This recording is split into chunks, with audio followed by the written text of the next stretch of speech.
बहुत बहुत शुक्रिया, बहुत बहुत धन्यवाद। ऐतिहासिक शहर जींद, रियासती शहर जींद, और जींद की धरती पर इतनी ठंड के बावजूद इतनी भारी संख्या में, लाखों की गिनती में आप लोगों का घर से निकलकर आना ही इस बात का संकेत है कि नई कहानी लिखने के लिए तैयार बैठे हो। सबको मेरा नमस्कार, सत श्री अकाल, वाहिगुरु जी का खालसा, वाहिगुरु जी की फतेह। मंच पर आसीन देश के वो क्रांतिकारी नेता जिन्होंने रामलीला ग्राउंड में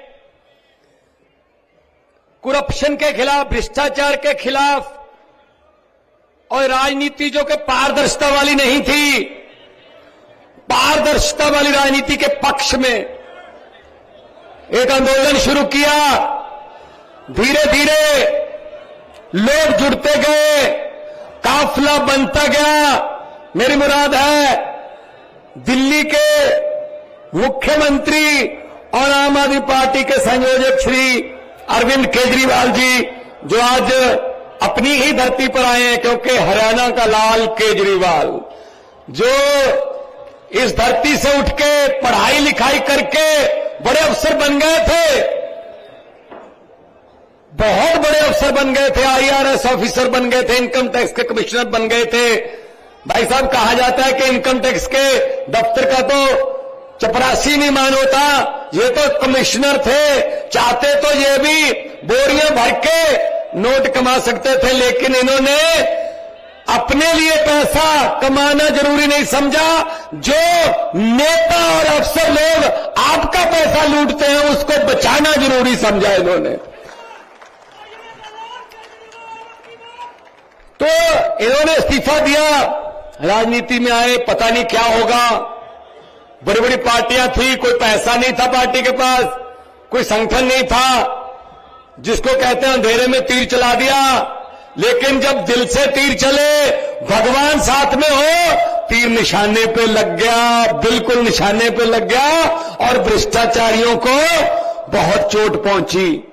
दिल्ली के मुख्यमंत्री बने, दोबारा दिल्ली में 15 में चुनाव हुए, 70 में से 67 दिल्ली के दोबारा मुख्यमंत्री बने।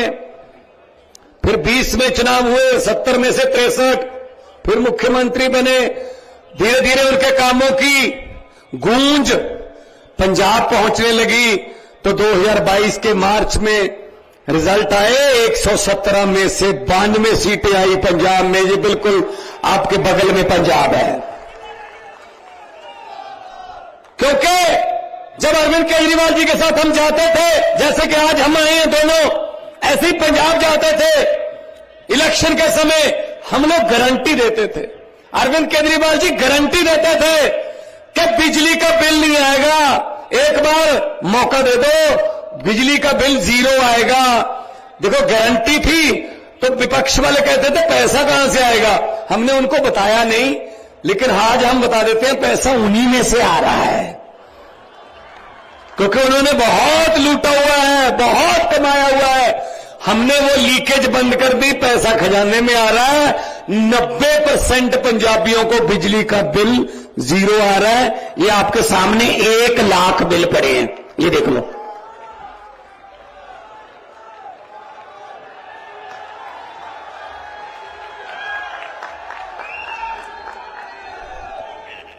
ऐसे कोई ला सकता है? ऐसा कोई सरकार दिखा सकती है बिल? और ये बिल पंजाब के नहीं है, ये खनौरी, शतराना और समाना, जो आपके बिल्कुल साथ में बगल में पंजाब है, उसी के बिल है। 1 लाख है सिर्फ। पूछ लेना अपने रिश्तेदारों से। टोहाना, जाखल, फतेहाबाद, डबवाली, अंबाला, पेहेवा पंजाब के साथ सटा हुआ है, बहुत सी रिश्तेदारियां हैं। पूछ लेना बिजली का बिल पंजाब में कितना आता है। अगर थोड़ा इधर जाना है, रोहतक की तरफ, झज्जर की तरफ, बहादुरगढ़ की तरफ, तो दिल्ली वालों से पूछ लेना बिजली का बिल का कितना आता है, क्योंकि सरकारें दोनों एक पार्टी की हैं और सफाई एक ही झाड़ू से की हुई है जनता ने। अगर तो ये चाहिए अगर तो ये चाहिए तो अरविंद केजरीवाल, अगर धर्म की, जाति की, नफरत की राजनीति चाहिए, वो हैं भाई साहब, पहले वाले हैं जो पिछले 70 साल से लूट रहे हैं। पता ही नहीं है कुछ, अपने रिश्तेदारों के घर भर लिए, जनता बेरोजगार रह गई। आपको सुन के हैरानी हो गई, अभी 20 महीने हुए हैं पंजाब में सरकार बने हुए, 20-21 महीने हुए हैं, 42,000 नौकरियां देके आपके सामने खड़ा हूं। 42,000 सरकारी नौकरियां।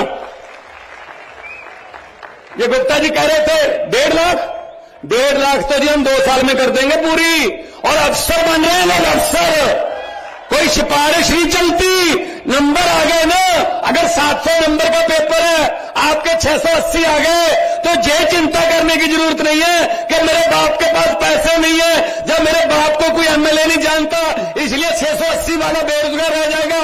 500 नंबर, 550 वाला किसी एमएलए को जानता होगा, जब उसके पास पैसा होगा वो नौकरी ले जाएगा। इस बात की चिंता करने की जरूरत नहीं है। पंजाब में सरकार आपका दरवाजा खटखटाती है कि आइए, आपकी नौकरी आपका इंतजार कर रही है। काम करने हैं तो ऐसा करो, वरना ना करो। हम लोग तो अपने, मैं कलाकार था, बहुत फेमस कलाकार था, मुझे कोई पैसे की कमी नहीं थी। मेरे साथ के जो साथी हैं मेरे कलाकार, बहुत अच्छे अच्छे फिल्मों में पैसे कमा रहे हैं। अरविंद जी अफसर थे, गुप्ता जी हमारे बहुत बड़े चार्टर्ड अकाउंटेंट, बहुत सारे, ये संदीप पाठक जी, ये हमारे आईआईटी के प्रोफेसर, लंदन से पढ़े हुए प्रोफेसर थे आईआईटी के। और जितने भी हमारे बैठे नेतागण, ये कोई ना कोई काम छोड़ के आए हैं भाई साहब, ये कोई ना कोई काम छोड़ के आए हैं। और हम आपको बताना चाहता हूं, मैं 92 में से पंजाब में 80 पहली बार एमएलए बने हैं, 92 में से 80। और एक बात और बताना चाहता हूं, हम लोग तो मिट्टी से आए हैं भाई। एक बार पत्रकारों ने मुझसे कहा आप बहुत ऊंचा चले गए। मैंने कहा जी क्या हो गया फिर, आपको डर नहीं लगता? मैंने कहा किस बात का? आप कहीं नीचे आ गए तो? मैंने कहा जी 40-40 फुट डूंगे बोर दे टोया चो निकल के आया, इदू थल्ले तक पानी है हूं, उदू थल्ले की जावांगे हूं। ना हमें गहराई से डर लगता है, ना हमें ऊंचाई से डर लगता है। डर लगता है तो उस भगवान से डर लगता है कि वो जितनी इज्जत बना के रखी है इतनी ही कायम रख दे, भले ही बढ़े ना लेकिन कम ना हो। उस इज्जत को बचा के रखे, समत बख्शे, जनता के पक्ष में फैसले लेने वाला पेन जनता के पक्ष में ही चलता रहे, यही दुआ करते हैं।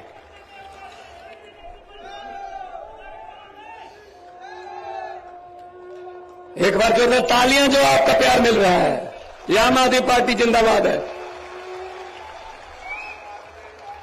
ये क्या समझते हैं अपने आप को? इनको लगता है हमें कोई हरा ही नहीं सकता, कई पीढ़ियों से जीत रहे हैं हम, हमें नहीं कोई हरा सकता। हमारा दादा भी, परदादा भी था, आगे हमारा बेटा आ रहा है, आगे भतीजा आ रहा है, आगे भूआ, फुफ्फा सब आ रहे हैं, कोई हरा ही नहीं सकता। ये गलतफहमी में थे। जरा बॉर्डर पार करके पंजाब में पूछ लेना, ये बादल गांव पास में ही पड़ता है डब्बाली के, पूछ लेना, पूरे का पूरा परिवार हार गया भाई साहब। जनता है, जनता, ये पब्लिक है, सब जानती है। जनता जब चाहे आदमी अर्श पर, और आज ऊपर जाके अर्श पर जाके हंकार करे तो जनता कहती है आजा बेटा फर्श पर। बड़े बड़े उतारे हैं भाई, बड़े बड़े उतारे हैं। जनता से डर लगता है और डरना भी चाहिए, तो इसीलिए आपके पास आए हैं। झाड़ू उठाइए, इनसे कोई उम्मीद मत रखिए कि ये बिल ऐसे दिखा देंगे। मैं तो कहता हूं संदीप जी, एक ट्रक भर के भेज दिया करूंगा हर हफ्ते। ऐसे बिल तो हमारे 40 लाख घरों को तो आते हैं, ये तो 1 लाख ही भेजा मैंने। आप ट्रक लेके इन बिलों को भी रख लेना, लोगों को दिखा देना, क्योंकि ये बिल तो हमें चाहिए नहीं। कौन सा भरना है? जीरो ही है। ये कौन सा डुप्लीकेट निकालना पड़ेगा कि बिजली का कनेक्शन काट जाएगा? जीरो है। ये किसने सिखाया? अरविंद केजरीवाल ने, क्योंकि उन्होंने दिल्ली में करके दिखाया। फिर उस बात को, उस सोच को हमने अपनाया तो कामयाब। पंजाब में 664 आम आदमी क्लिनिक बन चुके हैं, 125 तैयार हैं अगले हफ्ते। आपको जानकर खुशी होगी कि अब तक आज दोपहर 12 बजे तक का मेरे पास जाता है 1 करोड़ बंदा उन मोहल्ला क्लिनिकों से दवाई लेके ठीक होकर अपने घर जा चुका है। इसका मतलब हर तीसरा बंदा पंजाब का ये चीजें करते हैं। हम तो भाई ये चीजें हमें करनी आती हैं।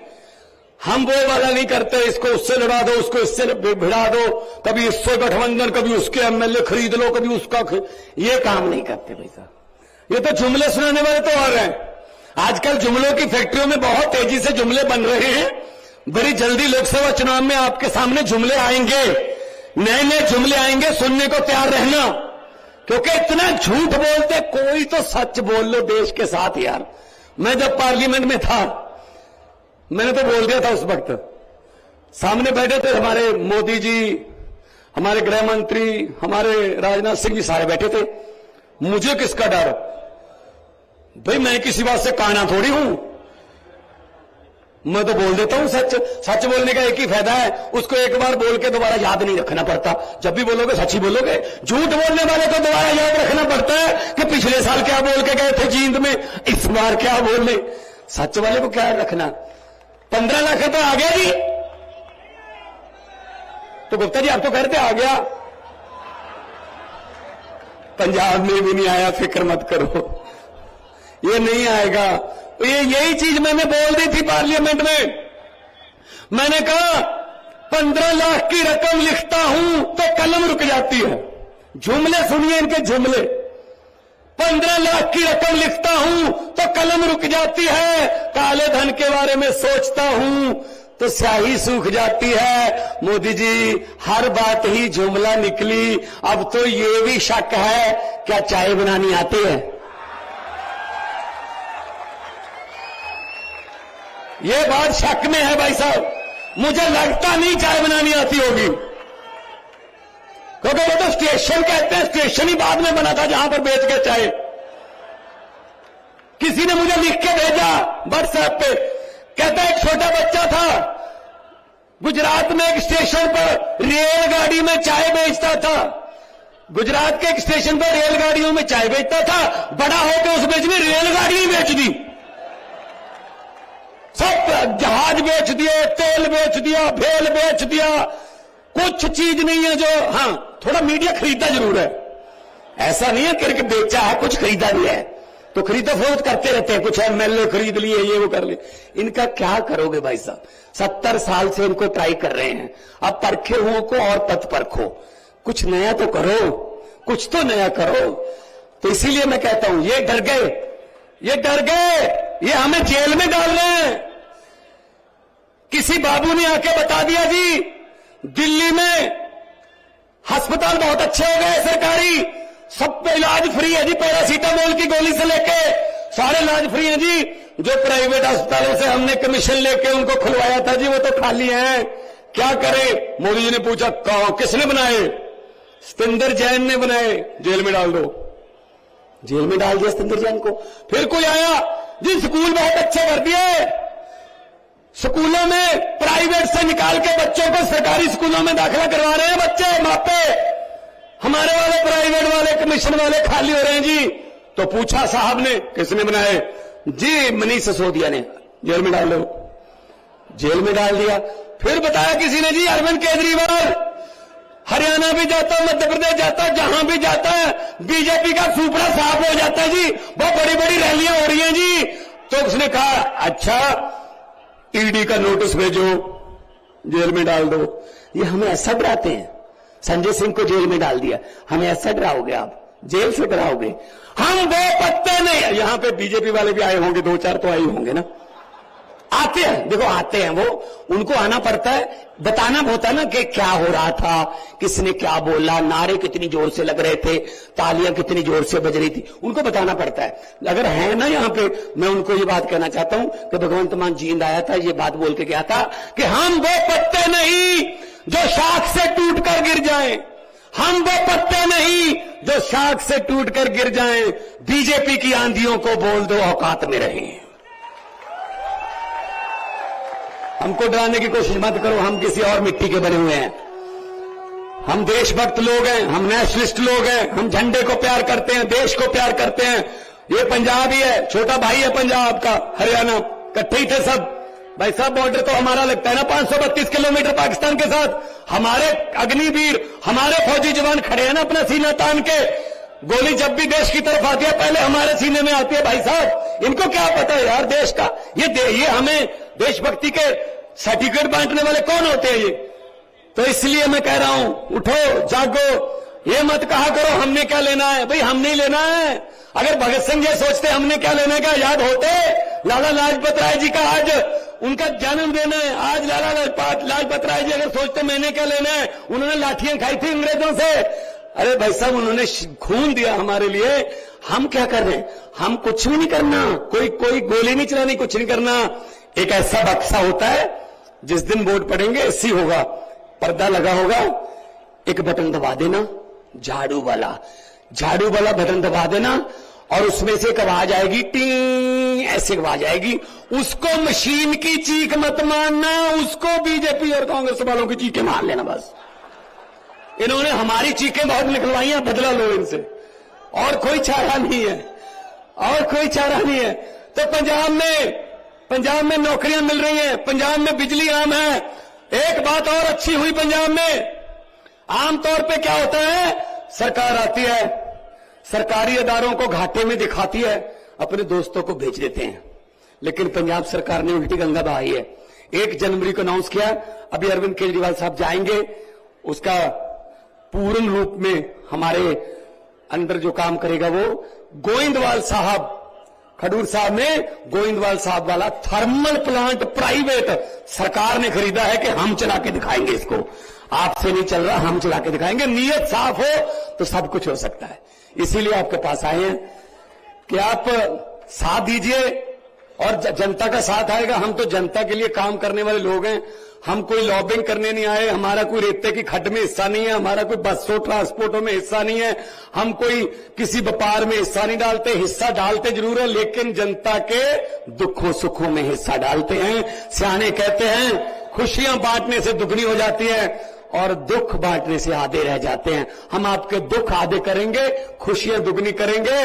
और इतना प्यार आप लोगों ने दिया, दिल से ये बात निकल रही है कि अक्सर लोगों को कहते सुना है जिंदा रहे तो फिर मिलेंगे, लेकिन इस पंजाबी दिल ने कहा है मिलते रहे तो जिंदा रहेंगे।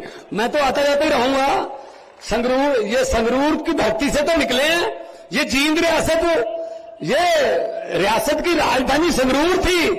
पेप्सू के समय बुजुर्ग पुराने बैठे हुए याद होगा। तो आपसे आग्रह है, दोनों हाथ ऊपर उठा के ऐसे नारे लगाओ कि इधर तो चलो अपना ही राज है, इधर दिल्ली में उनका है ऊपर वाला राज, वहां तक आवाज पहुंचे और उनके दीवारों के और उनकी खिड़कियों के जो शीशे हैं ना वो थोड़ा कांपने लगे कि हाँ यार आज जींद में कुछ हो रहा है। दोनों हाथ ऊपर उठा के इनकलाब, थोड़ा सा और कर दो, रोहतक तो टपाओ ना।